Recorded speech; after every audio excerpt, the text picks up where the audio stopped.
Tardes, les saluda Abigail Monar, nutricionista y monitora de la Fundación de Val. Este es un video para recuperar la participación al eje 3, multicausalidad en las agresiones al bebé por nacer. Vamos a ver dentro de este eje número 3 diferentes unidades, dentro de las cuales cada una va a tener su objetivo.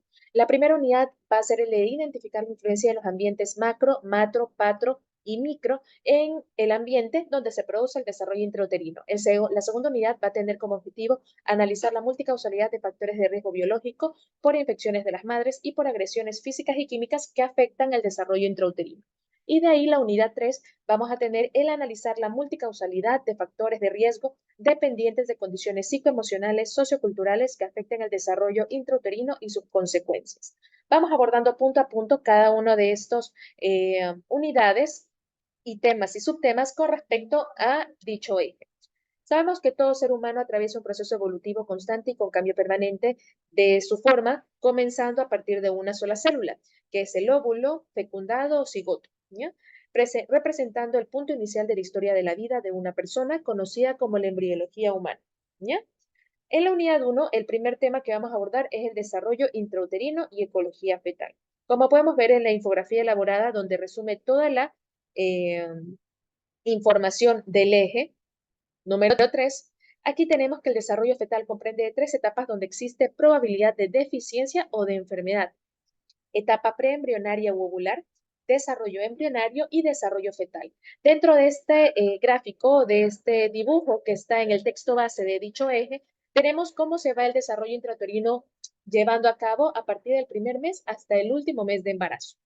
Los peligros, donde hay una mayor incidencia de muerte de embrión, las anomalías congénitas mayores y los defectos funcionales y anomalías poco después del último trimestre del embarazo.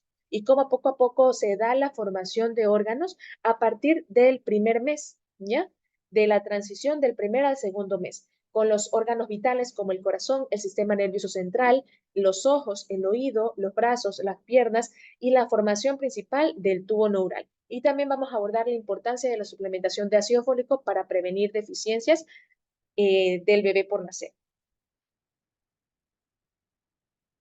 Durante todo el embarazo, el bienestar psicológico y la nutrición adecuada siempre va a ser fundamental para construir los componentes del sistema nervioso, principalmente el consumo de ácido fólico, como les había mencionado anteriormente, y así evitamos limitaciones a nivel del desarrollo cerebral y cognitivo, malformaciones de la columna, principalmente deformaciones del tubo neural, y efectos tan importantes e infravalorados como el estrés durante el embarazo de la madre que puede acarrear afectaciones negativas a la salud del bebé. El desarrollo intrauterino es un proceso continuo de crecimiento y de diferenciación celular conformado por episodios condicionados por procesos internos e influencias externas. Vamos a tener que cada etapa va a tener un punto a considerarse. Dentro de ellas tenemos que la preembrionaria u ovular va a ser 2 primeras semanas de desarrollo donde las alteraciones ambientales y teratógenas pueden interferir en la división celular del cigoto e implantación del embrión, causando muertes temprana, aborto espontáneo o ausencia del periodo periconcepcional, el cual inicia las 14 semanas antes del embarazo y 12 semanas después de la concepción. Este es el concepto teórico que tenemos que tener en cuenta al momento de abarcar las tres etapas fundamentales del desarrollo intrauterino. Seguimos con la etapa embrionaria, que es un periodo crítico desde la 3.ª semana de gestación hasta el final de la 8.ª semana, empezando por la organogénesis, el desarrollo de los órganos que vimos desde el primer mes al culmino y a la entrada del segundo mes, con el sistema nervioso central, los ojos, los brazos, el corazón, ¿ok? Y el embrión ya ha desarrollado la mayoría de sus características anatómicas. Por último, la etapa fetal o el desarrollo fetal, que es el periodo que inicia en la 9.ª semana y finaliza con el nacimiento, caracterizado por el crecimiento, el aumento de peso y la diferenciación de tejidos y órganos. Todo esto acarrea un significado o un concepto que es la ecología fetal y sus ambientes, macro, micro y patro. La ecología del bebé en desarrollo dependerá siempre de la composición de 4 ambientes. El macro va a ser el entorno de la pareja, el matro, el medio interno de la madre, el patro, el medio interno del padre y el micro, el medio interno fetal. Siempre bajo las condiciones socioeconómicas, culturales y ambientales, como podemos ver en este dibujo, asimismo ubicado en el texto base, donde siempre todo va a ser una simbiosis y que la homeostasis dependerá de un desarrollo saludable del bebé.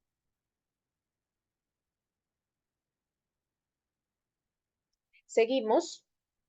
Algunos factores biológicos de la madre pueden interactuar con el desarrollo del bebé en el vientre, como las infecciones, el estado de salud mental, desórdenes neurológicos, pueden hacerlo debiendo analizar, prevenir y mitigar dichos riesgos o agresiones al momento de estarse formando a nivel intrauterino. Podemos ver el desglose de los puntos a considerar dentro de cada ambiente. En el macro, el entorno ambiental, los factores geopolíticos, socioeconómicos, culturales, factores laborales, que es decir, el ambiente de la pareja. El macroambiente, las condiciones físicas y biológicas que tenemos, la edad, la estatura, el peso, la paridad, las patologías, las condiciones de vida, factores socioeconómicos relacionados con los hábitos y estilos de vida, factores emocionales, el patro, que es el medio del padre, el medio interno del padre, condiciones crónicas, contexto sociocultural, nutrición y estilo de vida, exposiciones externas y afectación en la calidad del esperma, influirá obviamente en el desarrollo intrauterino. Y el microambiente, la placenta, el útero y el líquido amniótico, siendo los tres órganos o compuestos fundamentales al momento de la gestación. En la placenta, siendo el sistema de transporte de sustancias materno-fetal, el útero, el centro de actividad reproductora, y el líquido amniótico, que va a permitir el crecimiento del embrión y del feto. La ecología fetal entra de lleno con el concepto de una autoecología, el estudio del feto en íntima relación con el medio físico y biológico que los rodea. Las técnicas empleadas para valorar la salud fetal se centran en los hallazgos biofísicos fetales, que incluyen frecuencia cardíaca, movimientos fetales, respiración y producción de líquido amniótico, compuesto por un 98% de agua. Acordémonos que también hay diferencias en la cantidad de agua polihidramnios u oligohidramnios, que es mayor cantidad de líquido amniótico o una baja cantidad de líquido amniótico. Tanto su exceso como su déficit va a perjudicar y va a ser una agresión directa al desarrollo correcto del bebé. Entre los problemas más comunes para el bebé son el labio leporino, el paladar hendido y los defectos del tubo neural. En su desarrollo embrionario, anencefalia, espina bífida, hidrocefalia, cuyas causas son múltiples, pero se enfocan en las carencias de ciertas vitaminas cruciales, como la suplementación de ácido fólico. Aquí nos entramos a la unidad 2, en las cuales van a ser las enfermedades maternas y factores de riesgo al bienestar intrauterino y consecuencias. Tenemos factores de riesgo biológicos de la madre, de factores de riesgo por infecciones, factores por agresiones químicas, por agresiones o drogas sociales legales y por agresiones físicas. Existen muchos peligros para la salud en los entornos de todo ser humano, pero también especialmente para la embarazada y para el bebé por nacer. Los organismos en desarrollo son los más vulnerables porque están expuestos a mayores concentraciones de sustancias peligrosas que pueden hacer desprenderse de ciertos productos de forma inmediata o a lo largo del tiempo acumulándose en el organismo de la madre, que va afectando obviamente el desarrollo celular y las tres etapas de desarrollo intrauterino fetal, afectando principalmente las células reproductoras femeninas y masculinas, produciendo alteraciones genéticas que va a ser imposible revertir si es que el bebé llega a nacer con alguna enfermedad congénita. En el primer y segundo trimestre el embarazo no implica riesgos, pero en el tercer trimestre puede causar nacimientos prematuros, mayor mortalidad infantil o fetal, hepatitis B crónica o hasta aborto. Todos estos riesgos o contraindicaciones que se evita o se previene durante el embarazo tenemos que llevar a cabo para socializar a la madre qué técnicas o qué debe adoptar conductas o comportamientos para evitar la preponderancia a que desarrolle ese tipo de riesgos, ¿ya? Tenemos cuáles van a ser las diferentes medidas de prevención en el texto base, tanto para la incompatibilidad de sangre por el factor RH, la fenilcetonuria, enfermedades de hipertensión durante el embarazo, preeclampsias, eclampsias, diabetes gestacional, agresiones mecánicas y enfermedades autoinmunes. Todas estas tenemos sus debidas medidas de prevención, básicamente socializando la educación, la mediación pedagógica, a través de impartir conocimientos mediante agentes de cambio, mediante mediadores, promoviendo una cultura de prevención, siempre fomentando los controles prenatales desde el momento de que la madre se entera que está embarazada y mínimo acudir a 5 durante los 9 meses de embarazo pero lo más recomendable es acudir una vez al mes, a los controles para garantizar un desarrollo óptimo. Se estima que la contaminación del agua y del aire también son las mayores causantes de muertes en el mundo, y las embarazadas, el feto y en el desarrollo y los niños son muy sensibles a la influencia de este tipo de contaminaciones. Sin embargo, la evidencia sobre los efectos en la exposición todavía no está definida, siempre y cuando no está de más prevenir antes que lamentar. Aquí tenemos también las medidas de prevención tanto para agresiones físicas o químicas de diferente tipo de contacto, puede ser intoxicación alimentaria, también alguna intervención invasiva y no invasiva con rayos X, ultrasonidos, ondas, frecuencias, etcétera. Todo esto lo podemos encontrar en el texto base a puntualizar.